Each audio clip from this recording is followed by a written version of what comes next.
I need to know everything, who and the what and the where, I need everything. Trust me, I hear what you're saying, but I like it's know what you're telling me. I'm curious, George, I hop in the Porsche, 5 on a horse, I'm ready for war, I'm coming for throats, to turn to a ghost, I need to know everything. Now you be surprised at the info you get is by letting them talk, so I'm letting them talk. Gotta keep quiet, maneuver in silence to let them in, talk up their body, another one body, that's just how it go. I got some secrets, I'm shaking the game so they stay on their toes. Stay in your lane, how to stay on the go. I can play with the pros and act like a rookie, so they overlook me. Then I double up again, none of their knows, none of them cold. They just got lucky but never adapted, so I'm to the one if it's coming to blows. My enemies cutting it close, I let them think that they got me, but what do you know? I had them beat before we ever spoke, I'm ready for smoke. I need to know everything, who and the what and the where, I need everything. Trust me, I hear what you're saying, but I like it's know what you're telling me. Welcome to Startup on the Blocks. Hello, Crystal, how are you? I'm good. How are you? I'm fantastic. I'm happy we're here for another event, and glad to have you on as a guest tonight. Yeah, I'm happy to be here. Thanks for having me. Yes, yes. Looking forward to our conversation tonight. First, we're going to talk a little bit about Startup on the Blocks and thank our sponsors, Innisfree Hotels. They've been real supportful with pitch competitions, and financing a couple of our pitch competitions, and also the first has done that as well. And then our major sponsor is Gulf Power, and we're uh, glad for their support. And we have some partners as well with the Gulf Coast Minority Chamber and Bantucola, our streaming partner. I guess you know Chris Hendricks, right? Yes, sir. Yes, and we definitely appreciate he's been here with us from day one, trying to help us get the word out and through all the social media channels. So that's pretty exciting. And the Pensacola Chamber, as well as the Gulf Coast Minority Chamber, they actually uh, help us out with a bunch of stuff, but they do free memberships for our pitch competition first place winners. So we're Nice. excited about that. And then the Small Business Development Center, they help us with the mentoring of the startup founders, and also they've been here since day one, helping us promote what we're doing. We have a lot of other partners in the community as well. So a lot of people, I have a challenge sometime explaining what Startup on the Blocks is all about. We got this started back in August 2020, and basically what our idea was to have weekly events so founders could learn some best practice for building a startup, and also we wanted to give them an opportunity to network and and then we try to connect them with information and resources that they can uh, use to help grow their startup. So we offer that to everyone, and then for founders of color, uh, we offer them some additional benefits to support them in their journey as a founder and building their startup. So we're excited that. We offer this business model design and business model validation training. That's new. Vercel and I are in a boot camp right now where we're learning how to be a coach for the Lean Startup methodology, and so we're looking forward to opening that up to all our founders, their portfolio founders, and we're going to add you to that list too, Crystal. Yes, and Hey. yeah, so the business model design thing is it's a pretty neat program, and we so we're looking forward to sharing that. But we also have some project and task management software that we open up to our founders as well, and then we have a startup operations framework. Basically, it's just a step by step where it takes you from your idea all the way to getting your minimal viable product out there. And we have mentors, and like I said before, pitch competitions. And with the Kukua Institute, we have the innovation labs. We call it the Center for the Innovation Workforce. So we offer all those things to our founders of color, and then we want to connect with other ecosystem folks to partner with them to kind of move things forward. And last week we had opportunity to connect with some ecosystem partners, Synapse, Florida, and they had what I would call a startup uh, tech expo where they let all the startups and ecosystem people have booths, and it was a really great event. If you can imagine an arena that's full of startups and different folks, so it was really great. Uh, what's this? Quinn Bro, he actually was down there too as a founder. I was hoping he could pop on tonight and tell us a little bit about his experience having a booth down there as a founder, and so he got a chance to pitch his um, uh, business quite a bit. So I guess we got you tonight, Crystal, and next week next week we have Casley Johnson, and I met him this week, and he's developed an application to help people buy homes, and so it's pretty unique thing. So looking forward to hear about his journey. He says he's actually going to solve the wealth gap in the area of home buying, where we're trying to impact the wealth gap by helping build startups. Nice. I love it.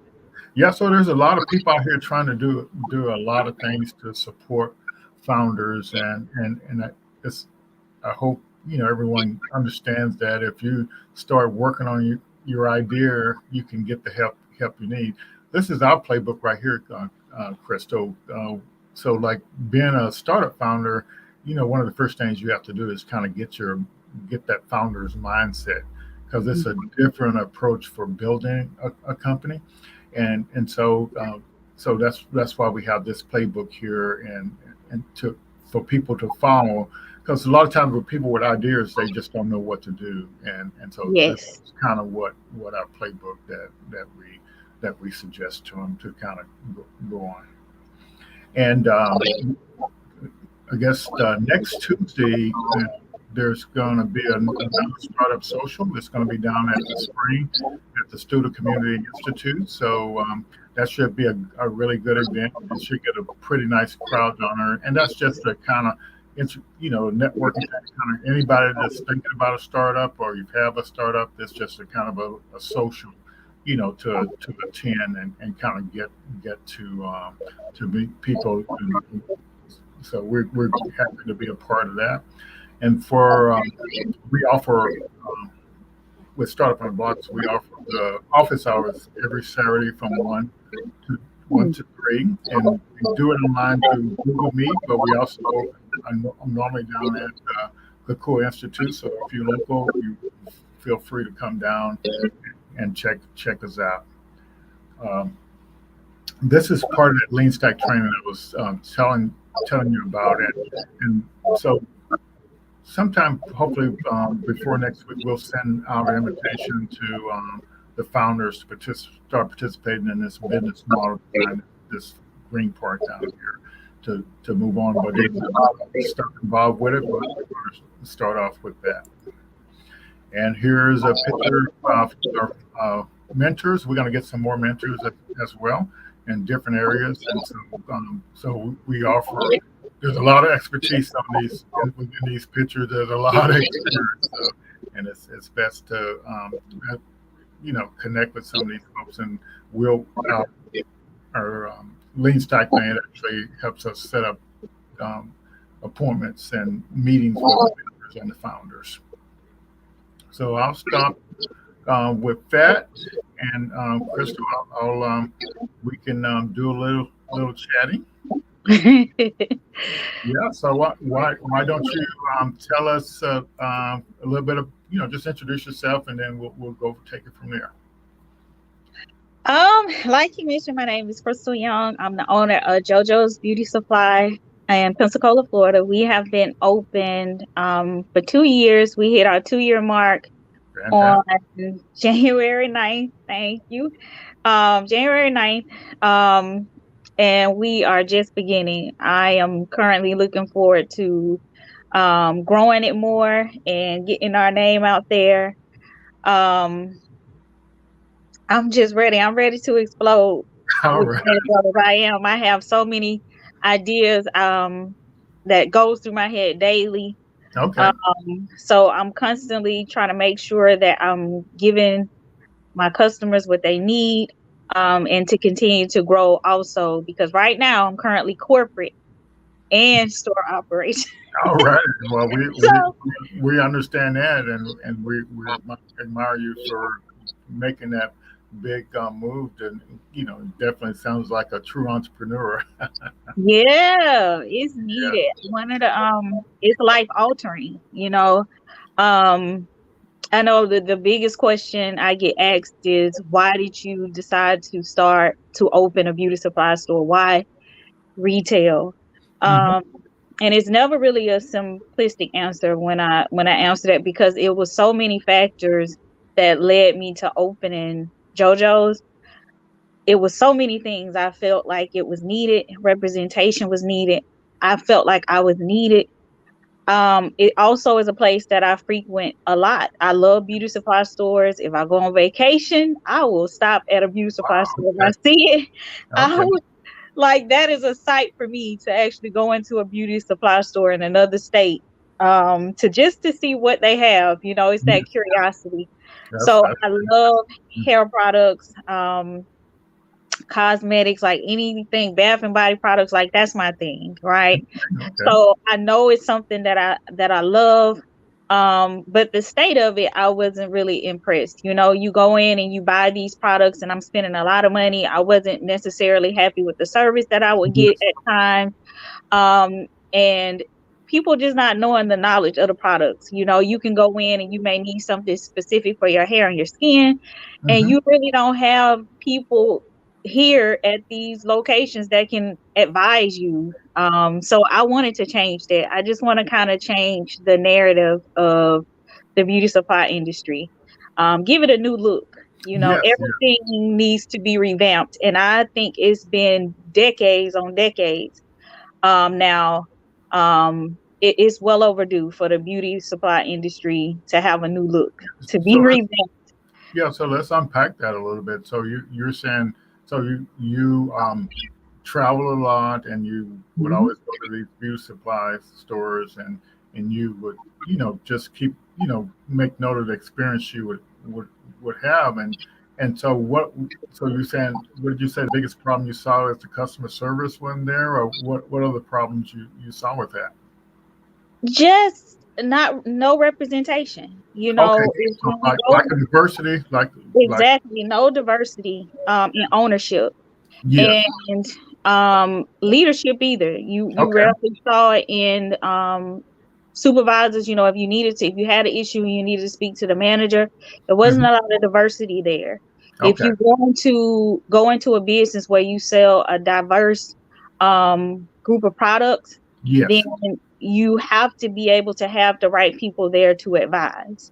Yes. You want to make sure that you have those people in place, because one of the things that we learned about the pandemic is that when things close, you on your own, right? Hmm. And what made my um business so unique was that when the salons closed and nail salons closed, we gave people that DIY option. We Okay. have the color. We can talk to you about hair products here. Hmm. We can tell you what's selling. Okay. We can't get to our special places, to our local stylists or our local nail tech. When we can't get there, where do we go? Yes. you know so just making sure that we have that outlet. I think that's what make my store so unique, Hmm. is that we provide that type of knowledge. Yeah, so like in this boot camp training, Burchell and I are going through that. Basically, that's one of the ideas. The way you get ideas for a startup is just Mhm. through your normal experiences, and you see something that you have bad experiences, and you Yes. kind of think of ways you can um, actually do that. And Mhm. so, is it is there are there some things you haven't implemented that you want to implement yet? From what you've learned from your experience. I do it every day, Lord. So Mhm. Okay. I mean, every day. It's just pure, unadulterated kindness, if that makes Okay. sense. It's Okay. showing appreciation, making people feel welcome. You know, we spend a lot of money on beauty products. I think the last time I looked, because sometimes I have to look at statistics every now Mhm. and then to see what's going on, because you Okay. have to do that as a business owner. And don't quote me on this, but I think the last time I looked, I think in 2017 we spent like $1.7 billion um Okay. on beauty products. Like, this is a $1 billion industry. Yes. And I look at what I spend yearly on hair products and skincare and stuff. I spend a lot of money. Mm-hmm. And the last thing I would want when I'm spending hundreds of dollars is to go into a place and feel like I'm being followed or accused of stealing something or Mm-hmm. just not being polite. You can't have an issue or anything like that. So like I said, that the image of it of going to a beauty supply store, as much as I love going in, it also was a level of anxiety, and Mm-hmm. a lot of us share that, because we don't know if this is going to be the day where something weird happens. Mm-hmm. Um, I am providing the safe place, the safe place for Got you here at JoJo's. You shouldn't feel any type of anxiety. You should feel welcome. It starts from when you enter the parking lot. We open the store, we outside sweeping, making sure it look nice for you to good. be able to walk up to. Like it starts there. And when you walk in the door, it's the smell. Like it smells good in JoJo's. That's Okay. we get that compliment a lot. Oh, it smells good in here. So cleanliness So what's is what's important. your secret? Are you saying cleanliness is your secret to get it to smell? Yeah, that's it. That's it. They come in, they smell the cleanliness. They like the way it smells. I have a special scent. It's a JoJo scent. Okay. I can't reveal it because Okay. Okay. it's Okay. true to So like, JoJo. so yes. So like, with startup, it's all about the customer journey. You have to know Yes. why somebody buys something, and what process they take and what they do, and Mhm. if you can come up with a better way to do something, provide a better customer experience. That's something to take a look at. So like early. So did you grow up here in Pensacola? I just kind of want to trace back a little bit and see how you got to this hair care stuff and So, beauty products. so my dad is originally from Pensacola. Okay. His mom, my grandmother, of course, raised him and her children here. My aunts and my uncles here. So my foundation of childhood started in Pensacola. I moved to Birmingham right before like preteen years. And this is what we call home. Pensacola is home. I Hmm. moved back here, I think like it could be longer than that, but like 12 years ago. I Okay. moved back home. That's what we consider home. Home is where the heart is. This is where my Hmm. family is. This is where I'm from. That's how I ended up here. So I kind of was born. Well, I wasn't born here, but almost. Okay. Okay. Yes. Looks like we got a question from Hope. Let me see if I can get it in this thing here. I don't know if you can see that. How how would you feel if I sell? If you, I guess she's creating some products and she's looking for a place to to to, to wholesale them. I guess I don't know. Okay. And okay, thanks, Hope. So I'm always taking inquiries for new products. If you go to jojosbeautysupply.com in the contact us section, you can actually just write up a little bit of information and it'll go directly to me. Make sure you include your email address and then we can go from there. Quarterly we try to add a new product in the store, and one of our highest selling products in the store are our local products. Like it's serious. Like we have currently um 4 local owners in our store, and they are top sellers. Like they are grabbing those. I can't keep them, right? Just got a shipment yesterday and today of those products. So one thing that I love about Pensacola is that they support their own. They Mhm. are going to support each other there, and they do. They support JoJo's, and they're supporting our local product owners. So I'm always interested in adding it. So like I mentioned, go ahead and send that inquiry, and then I'll follow up with you. Mhm. Yeah. So when, so I'm trying to, what was that kind of like aha moment for you? And you know, when you said, I can't take this no more. I got to do something. Lord, I'm gonna give you the good version if that Okay.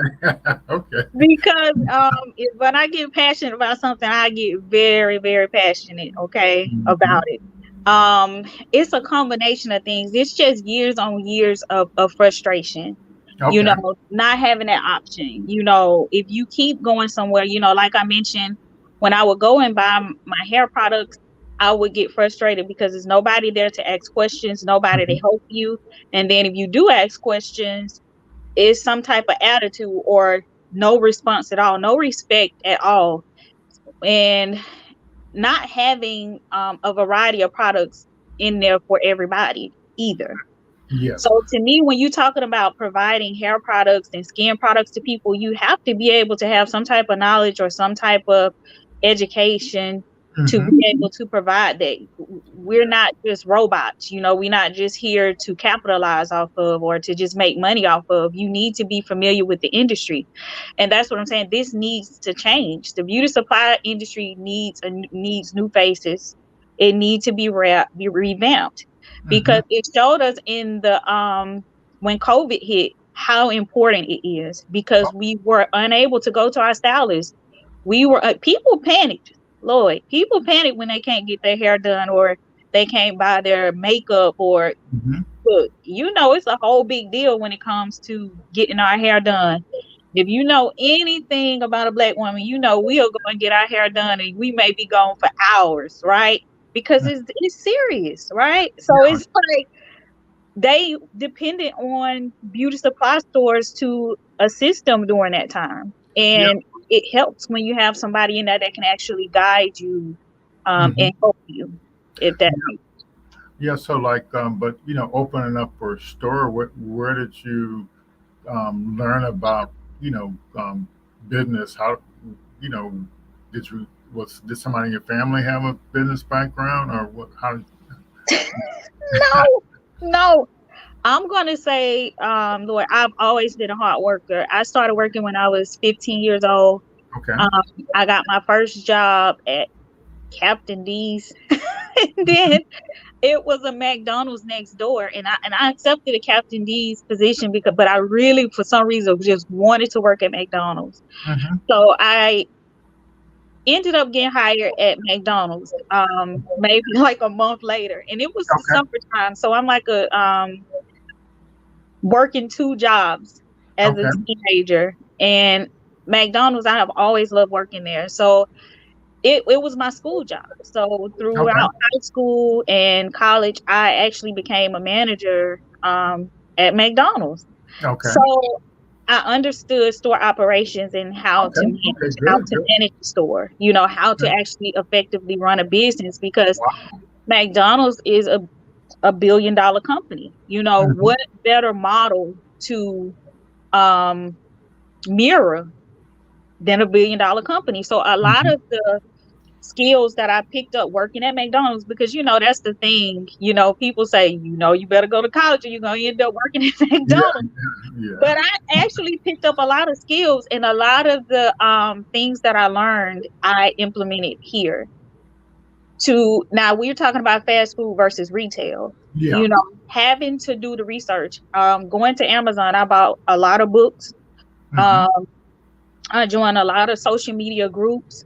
Okay. I reached out to a lot of business owners because you have to connect. You have to Okay. connect with other people, like-minded individuals, and also people that's actually in your field.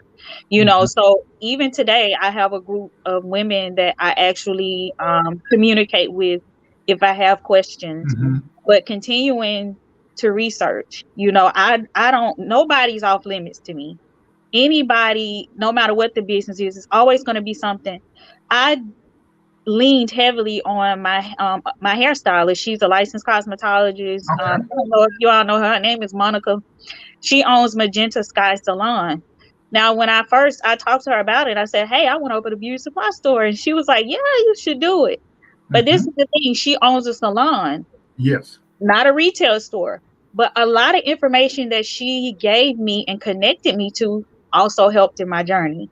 So Gotcha, gotcha. I would say I don't want to say winging it, you Lord, but that's just kind of how it is. I Well, am a very determined individual. So what I don't know, I'm going to have to go find out because I have to keep it going, right? yes, yeah, but I think you made a good point that when you were at McDonald's, you literally paid attention to how the business was ran, and Yes. that makes a big difference, and you your your network, you leverage that to kind of get information. Yeah, we Monica participated in our last pitch competition, so and she helped Nice. with some money as well, you know, Yeah. yeah, and so but so yeah, we'll talk about the uh, kind of the resources and the connections you made to get going. But it looks like we got another question. Hmm. Okay, and so this just a comment. Yes. Yes, you do. You learn time management, you learn suggestive sales, you learn inventory control, you learn money management, you learn, yep. So everything, and taught me how I was, when I became a manager, I was over young, well, basically children, young adults, and Hmm. older people. It taught me how to be a leader, how to communicate, how to work under pressure. Like you pick up a lot of Hmm. um, skills from there. So I agree. Hmm. Shout out to Terry. Okay, yeah, yeah. Okay, good, good. So you got one more question here. How, your name? How did you decide on the name for the store? Oh, okay. And thank you for asking this because the name of the store is JoJo's, of course. And my name is Crystal. And a lot of people call me JoJo, and I did not know that that would happen. I didn't think that through, but I named my my store JoJo's after a family member. Okay. Um, and it was kind of in his honor. Um, really good person. During the time when I was researching and preparing to open JoJo's, um, he is my cousin. His name was Joseph. He actually Mhm. passed away, Oh and no. it was kind of discouraging a little bit. Hmm. And everybody have this certain person in their family that's just like lovable. Everybody loves them, right? So Hmm. this kind of how my cousin Joseph was. You just loved him. Like you not gonna hear anything bad about him. But Okay. after he passed away, saying his name became so sad, right? You couldn't really say it without being sad. And I was just like, I don't want his name to be associated forever with sadness because he was a great person and he lived a great life. Hmm. So I just want that name to continue to be said from years to come and turn it into something great. I don't want us to be crying anymore. Gotcha. In a sense. So I named it after him. And this is the thing, that is somebody that I love. And it also helps me to stay motivated because I'm not going to put somebody's name on something that I'm not going to work hard for. Mm. So it's that reminder for me to continue to focus and to work hard for Yeah. JoJo. Yeah. That's great. That's a good. That's good way to remember Yeah. a relative there. Yeah. So I'm hearing a lot of things you're saying, especially the way you um, decided to open up a beauty supply place. I want to emphasize that when you're doing a startup, that's typically the same reason people do a startup. They see a problem out there, they do some Mhm. bad experiences, and or they see something is actually broken, in a process, and they come up with a better way to do it. So Yeah. that's yeah. So, and I just want people to understand, that a traditional business and a startup, there's they both are, ultimately going to be businesses, but Mhm. it's just the lean startup methodology. We're trying to teach you how to build a scalable business that Mhm. that has high growth. But there's still some alternative ways to do it, but the information is definitely solid.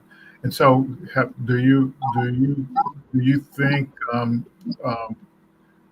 what's your end game, or you think you're going to be enough satisfied with just one store, or you think you're going to end up franchising? What do you see yourself going? I see JoJo's growing throughout Pensacola. Okay. I would want multiple locations throughout Pensacola, beyond Pensacola. Yes, franchising is definitely a goal. You definitely will see franchises of JoJo's out there. That is a goal, you know. But it's imperative that I continue to build. Right now, I am creating a very, very strong foundation because when we talk about franchising and open multiple locations, you have to make sure you have all your ducks in a row, Yes. all no loose ends, so that's me. And in the process, we mentioned I didn't have that guy. I'm still learning, I'm still studying, and making sure, I don't I'm that person that don't like surprises. I'm like, oh my God, I forgot this, that's me. So before I start branching out and franchising the store, we want to make sure that everything is solid. So Mhm. that is definitely the goal. Okay. So people have reached out to me about franchising JoJo's, and just know I have received the inquiries and we will be responding soon. Yeah. Do you think there's any opportunities? Um, Maybe even in the distribution of products and services, as opposed to the franchising. Yes, yes. I, you know, because I'm feeling it there too. Some of the issues that I deal with, which inspired me to open the store, I deal with that behind the scenes with the distributors. Okay. Um, really not nice people, Lord. They're not good conversations, to have. A lot of these distribution companies have denied me accounts.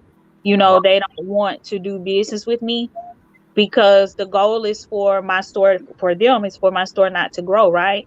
So if they don't do business with me or allow me to be a customer, then where will I be able to get the products for my customers? So Gotcha. you mentioned district is a lot behind the scenes that a lot of obstacles that I have to jump over and that I'm still trying to jump through to be able to make sure that I'm competitive. Yeah. So So I'm glad we're having this conversation. So the spring entrepreneurship hub that's got an open call for mentees now. And so mhm, like and the idea is they take somebody like you and they match you up with like a group of mentors. And then let's mhm, say you want to, kind of explore this distribution channel. And then maybe one of the two of the mentors know something about that, and they know how to get you connected and get you set up. Or maybe there's a lot of financial expertise there. There's some legal expertise. There's a lot of different expertise in the mentors. So uh, I want to mention this to everyone out in the audience that those applications are open for mentees right now, and it's really a good opportunity because it's not too often that you get a group of people trying to help you out all at once. Normally, you have one person that yeah. mentoring, but this way you meet with like three, four, five mentors at one time with all Mhm. the expertise to kind of move beyond. So that's a kind of a resource when you're kind of thinking about some of those things there. So I just wanted to make sure the audience was aware of that, um, and I'll see if I can find the link to that. I almost forgot about it. Yeah. Yeah, but I think the deadline is sometime. It's like only about a week and a half left, but all of our portfolio companies out there, just look on the Spring website. They have an opening for mentees right now to get in that program. It's really a good opportunity to get free help. Right. Yes. Because mentorship is costly. Yeah, Very expensive. yes, that's a really good there. And looks like what's this? Hope said, what advice would you give someone just starting their own small business? Um, I know everybody say this, but when you're starting a business, you have to make sure that you're starting it for the right reasons. Why? Lord, that was one of the questions that Lord asked me was, why did you start your business? Because that original why is what's going to keep you motivated. Being a business owner is it's not necessarily for the weak. It is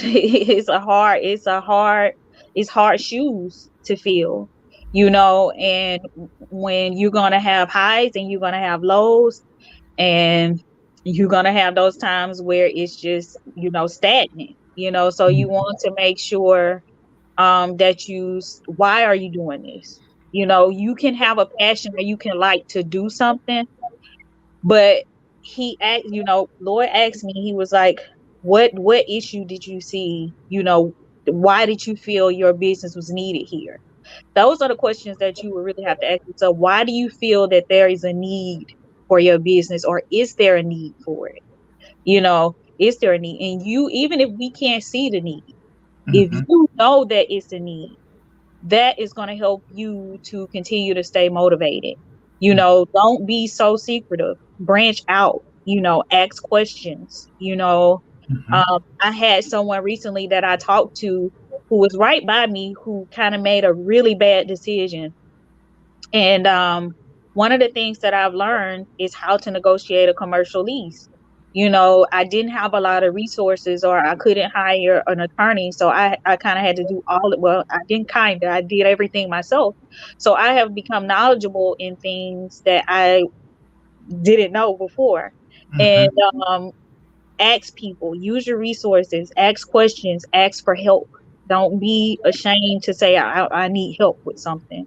Or don't feel like you have to, people say, well, keep it a secret, until you don't tell everybody, but it's some people that you just need to talk to. You're Yeah. going to have to open up, you're going to ask questions before you make those critical mistakes, because it can be a mistake that I've already made or they've already made. Yeah. You know?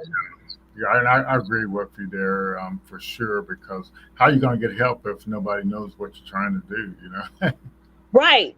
And they don't know that you need help. Yes. One of the Vercel, we didn't finish one of the part of his question. He wanted to know if you had any partners, or were you a solo founder? I am a solo founder. I'm a solo founder. No partners. Okay. Yes. Yes. So I'm going to share this thing about. Let me see if I can get my screen up here. I'm just. Yeah. This is. Let's see how this stacks up against. Um, like your business. So the deal is you just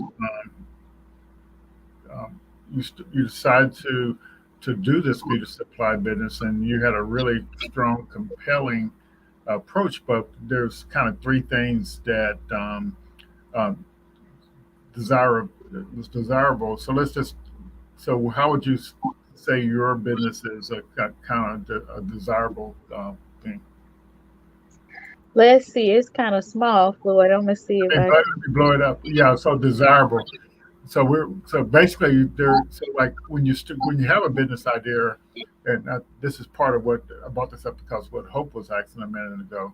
So like when so so you know there's a demand for um, the hair care and beauty products, right? it's not when you say what makes mine the desirable. This is the thing. The beauty supply industry has exploded. Do you like Okay. beauty supply stores now are like the size of Walmart now. Like Yeah. it's a one they're turning them into one-stop shops. Right now, I have a 950 square foot store, Hmm. and I'm competing with those. But what makes my store desirable is that need for change. It Yes. doesn't matter how big or huge what you have in there. People are done with the rudeness. They're done with going into this cold place with no warmth, no service whatsoever, no knowledge, no guidance or anything. We're not pawns in a game. We are people, that are in need for something when we go here. We have a lot of issues with scalp alopecia, hair loss, and stuff like that. We want to go somewhere now where we can gain the knowledge, right? That's Mm-hmm. what makes what I'm doing desirable, Yeah. is that need for change. Yeah. It's that revamp, Yeah. you know. I would agree 100% because we're always looking, for stuff to get our skin better, our hair better. Yeah. Yeah. Anything we can do to kind of look nice. And then Hmm. so your idea, was definitely viable because, from the, because basically, the model you have is you buying stuff wholesale and selling it, you're selling it retail, and so Yes. the key there is kind of getting that volume of sales up, Hmm. so you can kind of move forward there, and Yes. yeah, and so your thing is feasible, but how did you finance your venture? How did you pulled all the resources together to get, because you had to get product, you had to do a lease, you have to pay people to be in the store. Hmm. That's a lot of cash flow going on there. It is, and very expensive industry to get into. Hmm. Um, and I'm saying that nicely, but Uh-huh. goodness gracious. But I am a very thrifty person. I am like your typical thrift store yard sale person. Hmm. So like throughout the years, I don't currently have children or anything. So when I would get like tax returns and bonuses from my job, and Hmm. raises, if I was in a position to be able to save, I saved. So I saved a lot, for my business. Hmm. And I also prepared, Okay. because commercial leasing is way different than like leasing an apartment. There's Hmm. so many hidden fees and costs that comes along with in addition to the rent. So one of the things, I got like an average amount of how much rent cost, Okay. and I saved for the first 6 months, Okay. because I said the first 6 months that my business is open, I want to already have the rent. I don't want it to depend on the profits. Gotcha. So this is when having a plan, a business plan comes into Hmm. effect, saying what you are going to do and what you're going to have. Hmm. I also understood from reading the How to Negotiate a Lease book, is that the companies don't really pay for anything inside the unit. If something breaks, you're responsible for it. So I knew right off the top that I had a certain amount that I wanted to have in savings, Okay. just in case Wow. something happens, right? Okay. You know, now, even though I did all of that, I was not prepared for a pandemic. I did not know that COVID was coming. I opened my store January 9th, 2020, and the Wow. pandemic happened the next month. It wasn't even a month. I wasn't even open a full month when everybody was in the house, locked in, Yeah. afraid death, right? And so I was preparing for like the normal world. I wasn't Yeah. preparing for COVID, but how I prepared actually allowed me to keep my store open, right? Wow. Because I had 6 months saved. So the thing is that even though I wasn't getting foot traffic and people didn't even know I was here, I still was able to pay the bills because I saved for it. Hmm. Money, this one thing about retail, you're gonna keep needing funding. I have not received any funding at Wow. all. I work full time. I still have a full time job.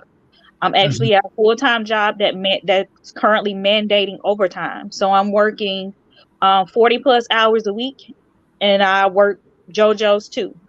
So during the pandemic, I didn't fire my employees. I worked overtime at my job. If wherever it lacks, I pull in for it, right? And this is the thing, continuing to build. Sometimes you're gonna have like those slow months and stuff like that. That's where I come in. So Yeah. anywhere and anytime where I can make extra money, I do. Yeah, yeah. And it sounds like some of those COVID grants out there that's targeting women and people of color. Sounds like you're definitely a good candidate I for. did not qualify for any of it, Lloyd. I I did mean, not qualify at the time because they were asking for information for 2019, right, like the right, right. previous year, but I had just opened in Yes. 2020. So they every time I would apply for something, they were like, "Well, let me get something from 2019 or something Yeah. like that." Yeah. And kind of what I meant was that there are some smaller grant things floating around right now, and one of them is due tomorrow. Two of them are due tomorrow, but they're like small, small, less than $10,000, but they're targeting, Lord, stop people. saying that. You keep saying that, Lord. They look small. They're like $10,000. That is a whole thing, a shipment for me, $10,000. Come on, Lord, come Yeah. on. Well, but believe it or not, a lot of people don't realize. So like even like there is a grant that like a nonprofit applied for through one of the local banks, and it was like for five grand you could spend it on Mm, whatever you want to do it, but it was for both, and and so like there there's two grants out there, and I think one of them are due. Both of them are probably due. Well, one may be due on the 28th Monday, but I'll mhm. make sure you get them, and they're Yeah, targeting people of color, and there's no financials required on hook me up. Hook me them. up because I do it. And some of my customers come and they be like, "Hey, have you heard about?" Because believe it or not, yes, I'm working to grow the store, and I should be moving into like a bigger location soon. So coming soon. Hmm. You will see us do something, do a little something. And Yeah, the thing is, I apply for grants consistently. If I see them, I'm like, I'm going to apply. I well, haven't gotten any yet, but I yeah. never So stop applying. a lot of people think when I say grants, like, and rightfully so, you think of the larger grants, but since COVID happened, a lot of the corporate America and a lot of nonprofits have been giving out smaller grants. Hmm.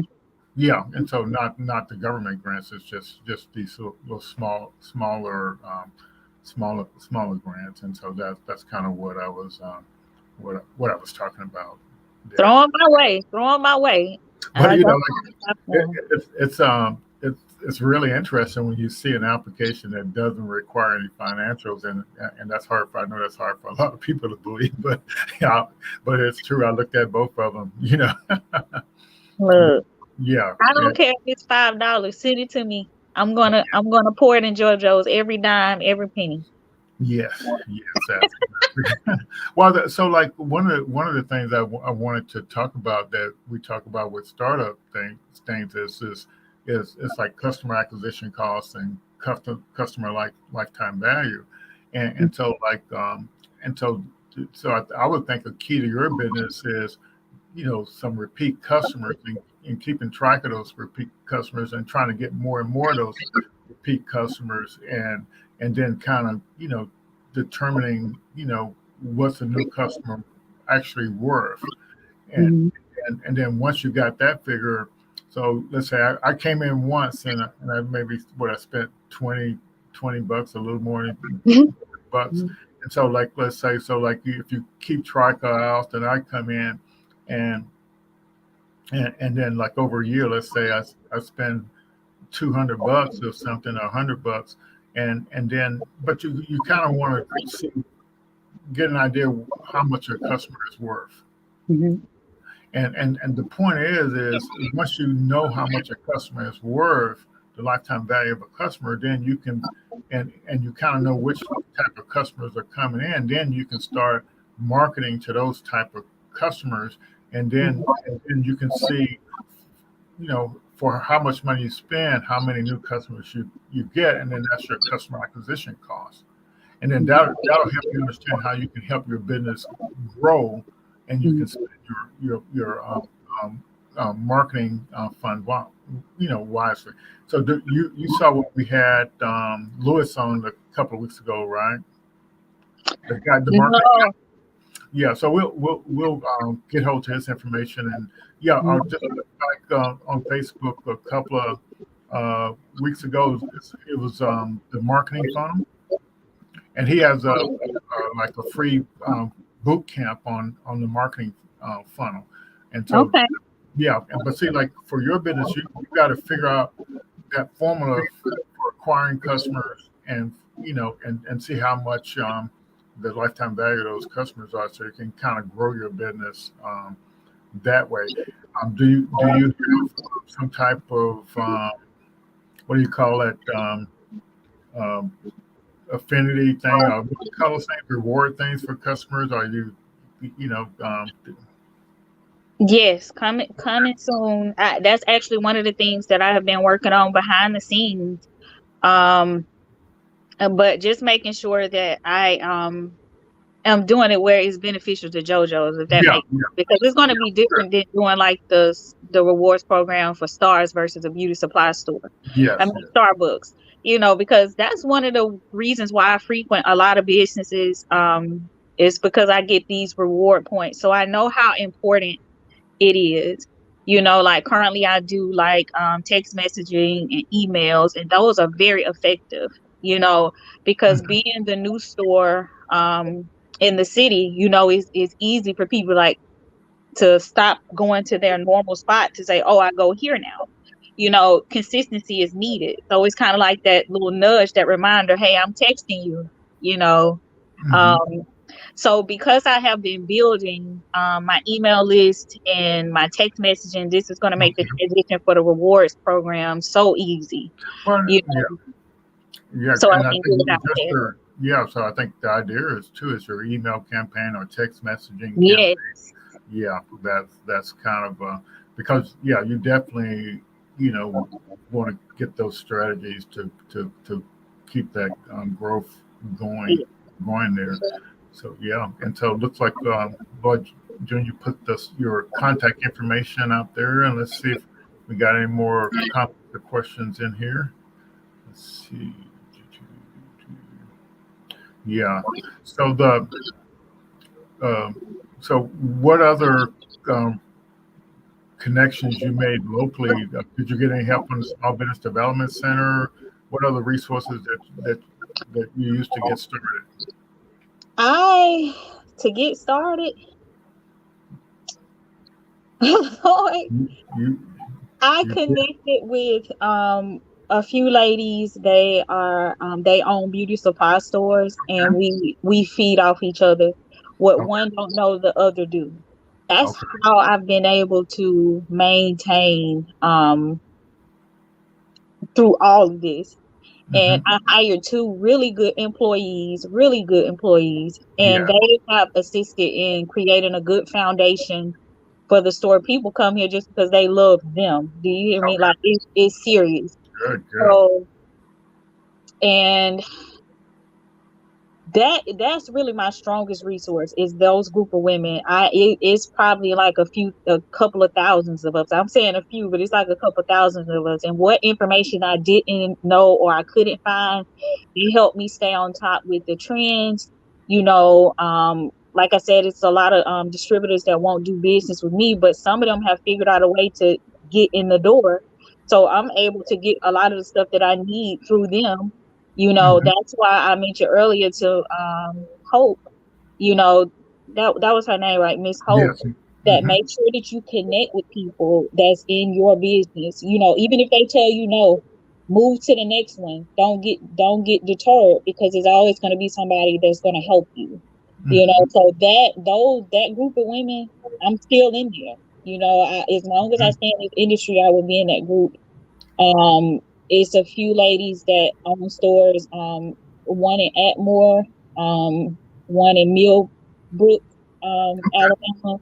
And so these are the closest ones with me. And I'm also in a group of just Florida beauty supply Wow. owners. Okay. Got it. So we have a group that we communicate with and try to figure out how to get these accounts, and get that knowledge. If I see something on their page, I'm in that inbox so quick, I'm like, hey, where did you get that? I need this for my store, Yeah. or if I can't find something so it's just, that's my support system as of now. It has worked.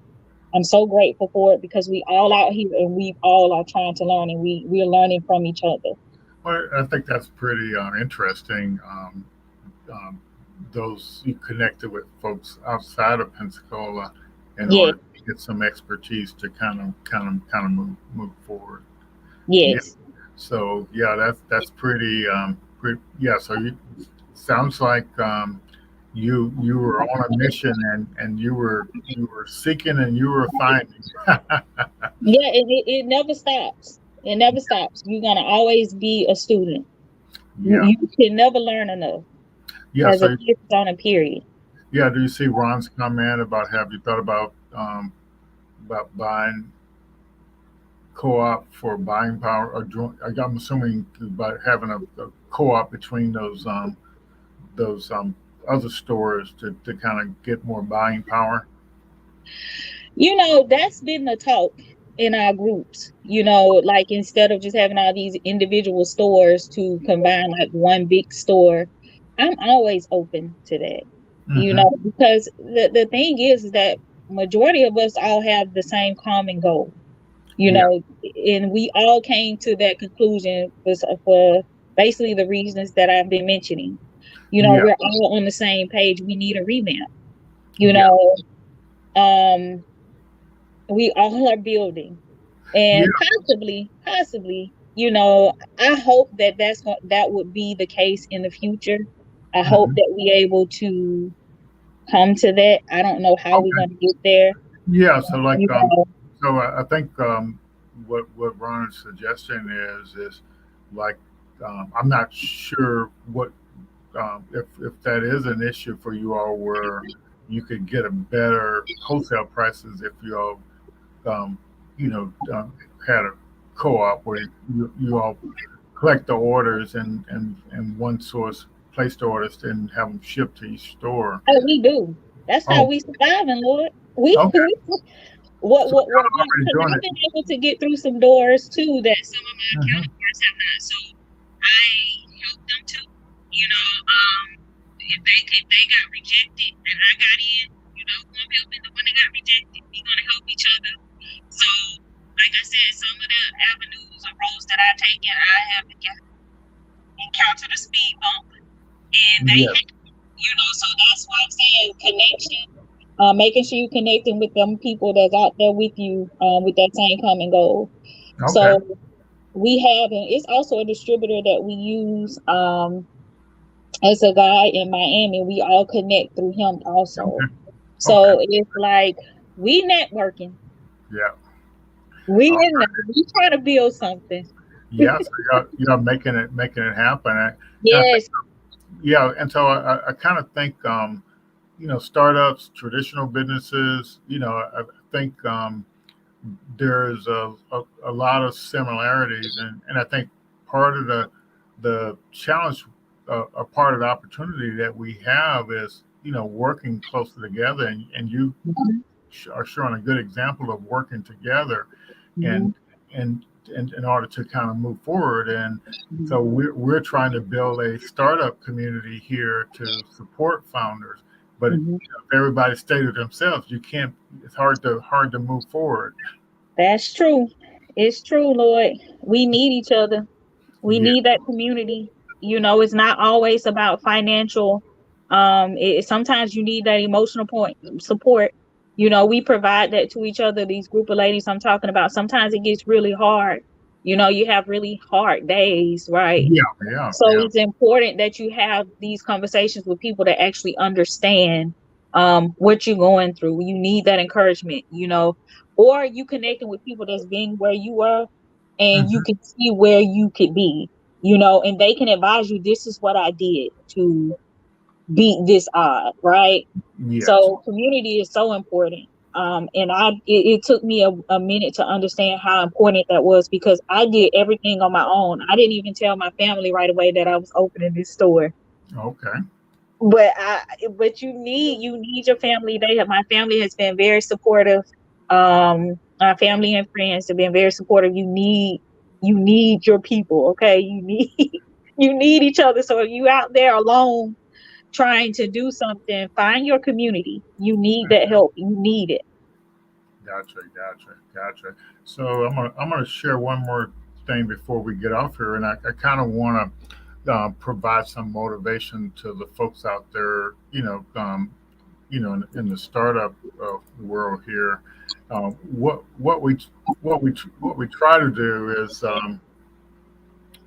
is help people learn, like working together and networking, like you're saying, and learning from each other, and learning these best practices for growing a business or building a business.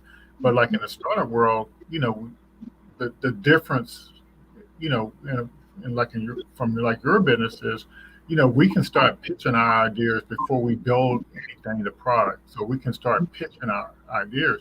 But so so the idea is you put an offer out there, and then if you get anybody interested, then you kind of do like a demo of your idea, and then if you get enough bites, then you go out and build what the idea is. It's kind of total different, but you have to learn these approaches, and so you start off where, like with Startup on the Blocks, we try to teach you what the best practices are, and we try to teach you out how to pitch your business idea. And then we send you out a newsletter that has all these different programs and different things. But you start on the low end, the programs for the idea stage and the concept stage, and as you kind of growing through all these phases till you actually build something. But and so there's all kinds of pitch competitions, training programs. But you have to start somewhere, and then like I wanted to show this particular opportunity because it recurs every year, and so it's from Morgan Stanley, and so as you grow your startup, there's opportunities like this, to get in these programs where they literally train you and give you money, and so I've seen startups, do some small pitch competitions like 10, 15,000. And then they get in that program, and then they get in some type of training program, maybe Google for startups, where they give you $100,000, for Black founders, no strings attached. And then all of a sudden they apply for this program and they get $250,000. So, but you have to start at the beginning and learn how to answer all these questions, and learn how to build a good business model and keep pitching. But you got to know how to build it, and it's got to be something that's desirable, feasible, and so on and so forth. But I just want people to understand, if you put the work in, the opportunities grow. And a couple of years ago, they had $1 million pitch competition. Ooh. You see what I'm saying? So, yeah, I see what you're saying, Lloyd. And some of the people that were in that $1 million pitch competition, where your first prize was $1 million, second and third prize was $500,000. They had been in this program here where they had got the $250,000. Mm-hmm. Then some of those had been in the Google for Startup program where they got $100,000. So in 1 year, they were in the $1 million range of free money. You see what I'm saying? For just continuing working on their idea. Got you. Yeah. And so what we're trying to do is get you ready to get you more prepared to take advantage of some of these opportunities. And I've even judged some pitch competition where they actually have traditional businesses in those competitions. Okay. Yeah. So, but I think from your standpoint, I think it's just seeing these different opportunities, because you've identified a big problem in the industry. So you just have to continue to try to understand that problem and see where the opportunity is to kind of, so you can actually bring that good customer experience to the beauty products industry for people of color. Yes, and knowledge. Yes, that's exactly right. So you got any parting comments before we get off here? Not really. I just really want to thank everyone for the supporting of JoJo's and Thank you, thank you, thank you. I don't have a lot to say. I'm just really appreciative that you all have been supporting us and keeping us here and showing us that it's a need for it to actually be here. Because if it wasn't a need, we would have closed before we opened, right? Mm-hmm. And so I know it's a need. Just know that you all supporting it gives me that motivation to keep working hard. Um, Thank you for the kind words. I get a lot of kind words in my inboxes. I don't get to answer all of them because I'm probably working. Okay, y'all. I don't get a lot of free time. So I do want to take this moment to thank everybody for the support. And I hope you all continue to support us throughout our journey. Yeah, and Thank you, Lloyd. Thank you, Lloyd, for having me on here. I yeah, appreciate you. yes, and I want to compliment you on your efforts, and we'll do what we can to help make more people aware of what you got going on, and get some good products and service. Take care, and You I too. want everybody to go next week. We'll have a founder on, and a tech founder, and he's got an application that helps people buy homes, and so he's formerly in the Nice. insurance. So that should be a really good event as well. So that's fantastic. So thank everyone for joining in, and thank you again, Crystal. We'll catch up with you later. I'll get you those emails out there. All right. Yes, sir. All right. Bye bye. Bye. Bye bye.